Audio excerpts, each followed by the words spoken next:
आप सभी को प्रणाम। कल का लेक्चर देख लीजिएगा, मतलब पहले वाला वीडियो का, फिर आगे बढ़िएगा और नोट्स बनाइएगा वीडियो पॉज करके। मतलब हम तो खैर लिखते हैं, हमारे साथ भी लिखिएगा और हमारे साथ बोलिएगा भी, तो ये अच्छा रहेगा कि मतलब तैयारी अच्छा से हो जाएगा बायोलॉजी का। आज थोड़ा आगे पढ़ते हैं। कल हम लोग सेल को दो भाग में बांटे थे, प्रोकैरियोट और यूकैरियोट। आज हम लोग सेल को एक और सिस्टम से देखते हैं। सेल को एक और अनुसार बांटते हैं। एक होता है यूनिसेलुलर और दूसरा होता है मल्टी सेलुलर। अब देखिए, पहले भी बताए थे बायोलॉजी किसका गेम है, वर्ड का। ये क्या लिखा हुआ है, यूनी। यूनी मतलब एक, और ये क्या लिखा हुआ है, मल्टी। मल्टी मतलब एक से ज़्यादा। मतलब ऐसा कोई भी जीव जिसमें वो एक सेल का बना हो, साथ में उसमें जितना भी फंक्शन हो रहा हो, फंक्शन मतलब जितना भी काम हो रहा हो, सब कौन कर रहा हो, एक खुद सेल कर रहा हो। मतलब वो जीव भी एक सेल का बना हो और उसमें जो भी लिविंग रहने के लिए फंक्शन होता है वो भी कौन कर रहा हो, एक सेल खुद कर रहा हो, तो वो यूनिसेलुलर। यहीं पे अगर एक से ज़्यादा सेल का हो जाएगा तो क्या हो जाएगा, मल्टी सेलुलर। मतलब जीव कितने प्रकार के हो गए, एक और आधार पे दो प्रकार के, यूनिसेलुलर और मल्टी सेलुलर। कुछ थोड़ा और देख लेते हैं। प्लांट सेल और एनिमल सेल में कुछ अंतर होता है। अब क्या होता है वो देखते हैं। मतलब जो अभी काम का है उतना ही देखेंगे। एक सेल बनाते हैं रफ डायग्राम में, देखिए सबसे बाहर क्या मिलता है, सेल वॉल। उसके नीचे क्या मिलता है, सेल मेम्ब्रेन। और उसके अंदर क्या मिलता है, न्यूक्लियस। और न्यूक्लियस और सेल मेम्ब्रेन के बीच में क्या मिलता है, साइटोप्लाज्म। अब देखें, सबसे बाहर सेल वॉल, फिर सेल मेम्ब्रेन, फिर न्यूक्लियस और फिर साइटोप्लाज्म। अगर सेल वॉल है तब तो वो प्लांट सेल है, अगर सेल वॉल नहीं है तब वो क्या है, एनिमल सेल है। मतलब सेल वॉल का होना प्लांट सेल को दर्शाता है और सेल वॉल का नहीं होना एनिमल सेल को दर्शाता है। अगर सेल वॉल नहीं होगा तो सबसे बाहर क्या मिलेगा, सेल मेम्ब्रेन। मतलब एनिमल सेल में सबसे बाहरी परत क्या होता है, सबसे बाहरी लेयर, सेल मेम्ब्रेन। अब प्लांट सेल में सबसे बाहरी परत क्या होता है, सेल वॉल। एनिमल सेल में सबसे बाहरी सेल मेम्ब्रेन, प्लांट सेल में सबसे बाहरी सेल वॉल। ये सबसे बीच में क्या मिलता है, न्यूक्लियस। न्यूक्लियस और सेल मेम्ब्रेन के बीच में जो स्पेस होता है वो क्या होता है, साइटोप्लाज्म। इतना बात अभी ध्यान में रखिए। बाकी चलिए अब देख लेते हैं, प्लांट सेल लेते हैं। अगर हम प्लांट सेल लेंगे तो कॉमन सेंस से सेल वॉल होगा। तो इसमें से हम क्या करते हैं, पहले सेल वॉल बाहर निकाल देते हैं। अब जरा सोच के देखिएगा, ये मान लीजिए प्लांट सेल है, सबसे बाहर सेल वॉल, सेल मेम्ब्रेन और न्यूक्लियस। अगर सेल वॉल बाहर निकाल देंगे तो क्या क्या बचेगा, सेल मेम्ब्रेन और न्यूक्लियस। इस स्ट्रक्चर को बोलते हैं प्रोटोप्लास्ट। क्या बोलते हैं इसको, प्रोटोप्लास्ट। और जब इस प्रोटोप्लास्ट से सेल मेम्ब्रेन बाहर कर दें और न्यूक्लियस बाहर कर दें, दो चीज़ बाहर करेंगे। सबसे पहले तो सेल मेम्ब्रेन हटा देंगे और न्यूक्लियस हटा देंगे। जब दोनों चीज़ हटाएंगे तो बचेगा क्या, साइटोप्लाज्म। क्या बचेगा, साइटोप्लाज्म। एक बार, प्लांट सेल है, सेल वॉल, सेल मेम्ब्रेन और न्यूक्लियस। क्या बाहर कर दिए, सेल वॉल। सेल वॉल बाहर कर दिए तो जो स्ट्रक्चर बनेगा उसको क्या बोलते हैं, प्रोटोप्लास्ट। प्रोटोप्लास्ट से क्या बाहर कर दिए, सेल मेम्ब्रेन और न्यूक्लियस, दोनों बाहर कर दिए तो क्या बचेगा, साइटोप्लाज्म। वर्ड का गेम है बायोलॉजी, देखिए CYTO, साइटो। साइटो मतलब सेल, साइटो मतलब क्या होता है, सेल।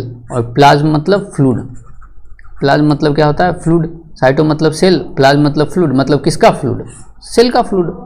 अब यहाँ एक चीज़ समझते हैं, एक शब्द होता है मेटाबॉलिक रिएक्शन।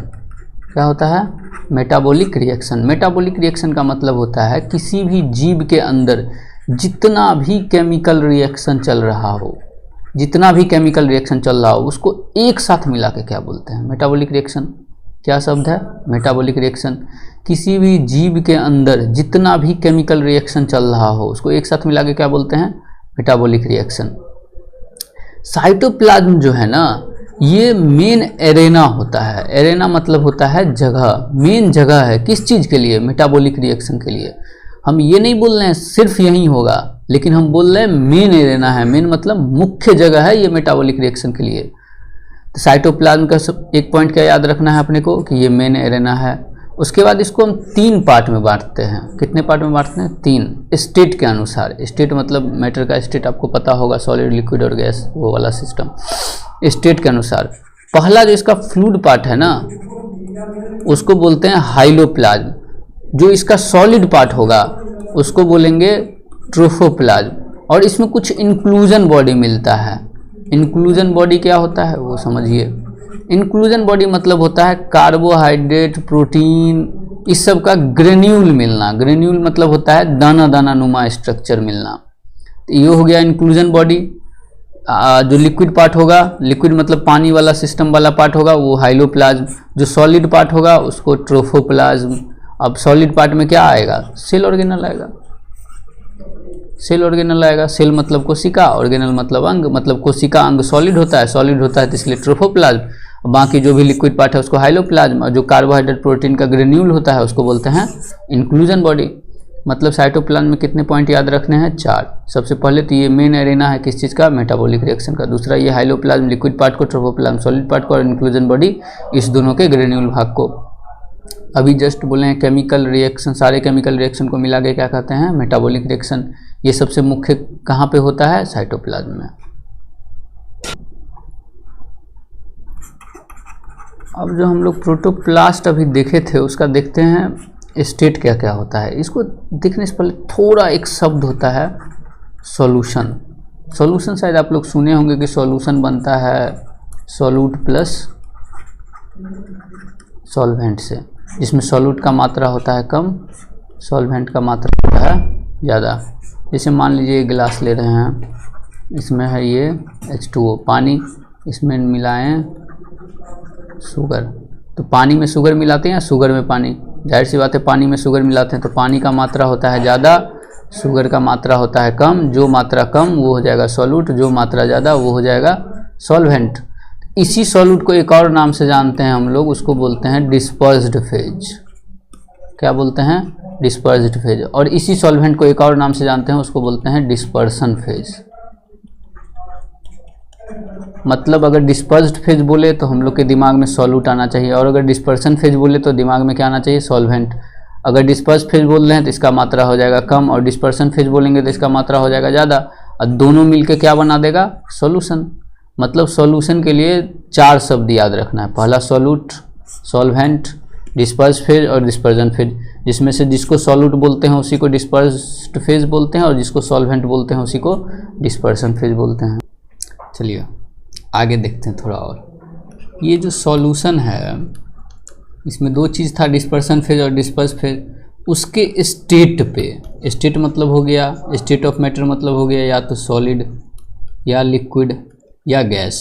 मतलब 3 अवस्था में मिल सकता है कोई भी चीज़, सॉलिड, लिक्विड या गैस। इसके अवस्था पे मतलब डिस्पर्सन फेज सॉलिड में है, लिक्विड में है या गैस में है, डिस्पर्स फेज सॉलिड में है, लिक्विड में है या गैस में है, इसके अवस्था पे सॉल्यूशन को हम लोग 4 भाग में बांटते हैं। कितने भाग बांटते हैं? 4।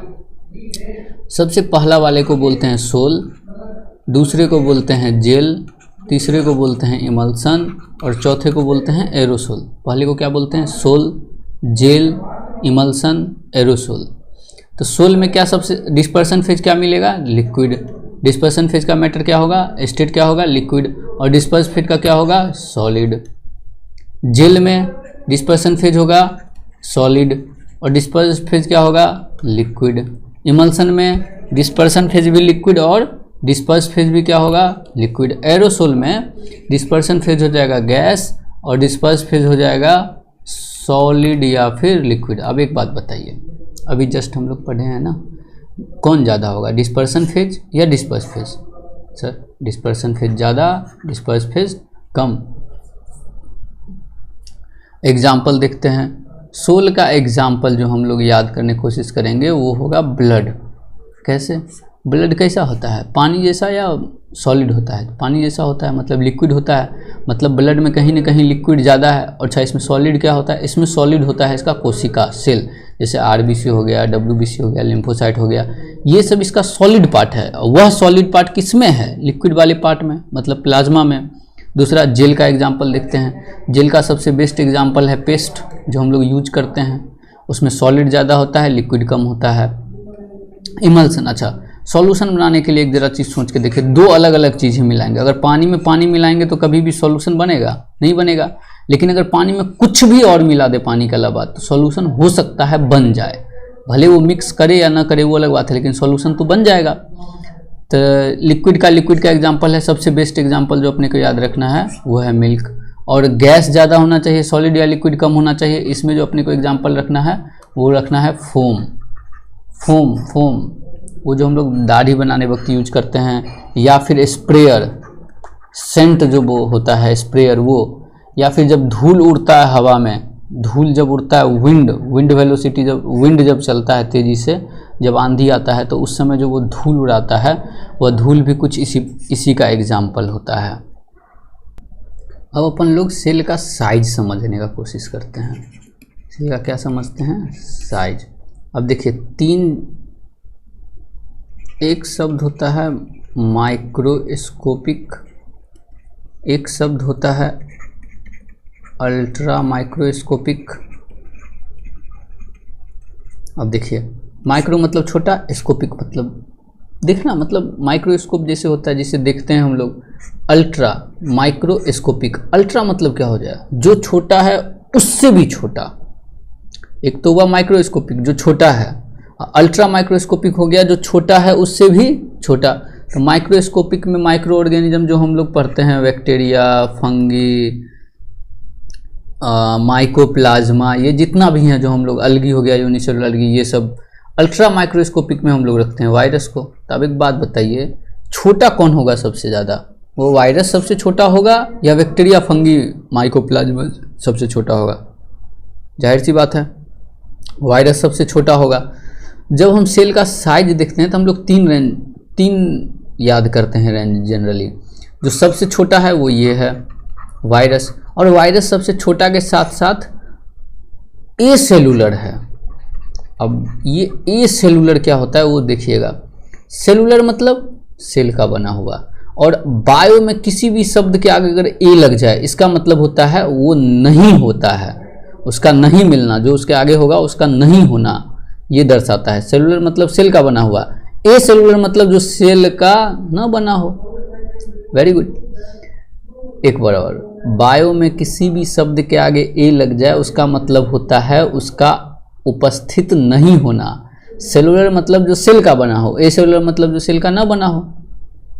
जैसे मान लीजिए ये हम हैं और ये कोई है जिसका बाल बड़ा है, अगर दोनों के बीच में ये है तब तो LOVE ये होगा, और अगर हम लगा दे 11 इसका मतलब ये नहीं है। मतलब ए का मतलब हुआ जो उसके आगे रहेगा उसका उपस्थिति नहीं होना। तो वायरस ए सेलुलर होता है, सेल का नहीं बना होता है। यह उसी समय लिविंग का काम कर सकता है जब यह किसी लिविंग के अंदर मिलेगा। वायरस लिविंग की तरह काम उस समय करेगा जब लिविंग के अंदर मिलेगा। पढ़ाएंगे, बताएंगे। ये 0.2 से 1 माइक्रोमीटर के बीच में हम लोग मान के चलते हैं माइकोप्लाज्मा को। तो माइकोप्लाज्मा जो होता है सेलुलर होता है, और सेलुलर में भी ये सबसे स्मॉलेस्ट लिविंग सेल होता है। स्मॉलेस्ट, ध्यान से सुनिएगा, mycoplasma is the smallest living cell.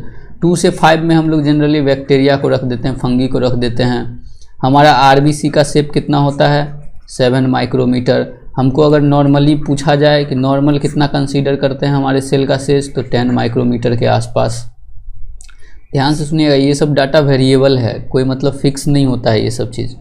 Virus हो गया सबसे छोटा, उसमें पॉइंट क्या याद रखना है? ए सेलुलर होता है, सेल का नहीं बना होता है। 0.02 माइक्रोमीटर से 0.2 माइक्रोमीटर, 0.2 से 1 माइक्रोमीटर के बीच में कौन आता है? माइकोप्लाज्मा। माइकोप्लाज्मा कैसा होता है? सेलुलर। चूँकि ये सेलुलर है, सेल का बना है, तो लिविंग तो होगा ही, और ये सबसे छोटा होता है, स्मॉलेस्ट। 2 से 5 माइक्रोमीटर के बीच में कौन आता है? बैक्टीरिया, फंगी, मतलब जितना बच गया वो सब इसके बीच में आ जाएगा। हमारे RBC का सेल का साइज कितना होता है? लगभग 7 माइक्रोमीटर। हम लोग अगर नॉर्मली कोई भी सेल का साइज बोलेंगे तो कितना बोलेंगे? 10 माइक्रोमीटर। आज के लिए इतना ही रखते हैं, बाकी अगले क्लास में। अच्छा एक बात और, नोट्स बनाइएगा, जो भी चीज़ दिक्कत हो आप इस पे कांटेक्ट कर सकते हैं। Thank you.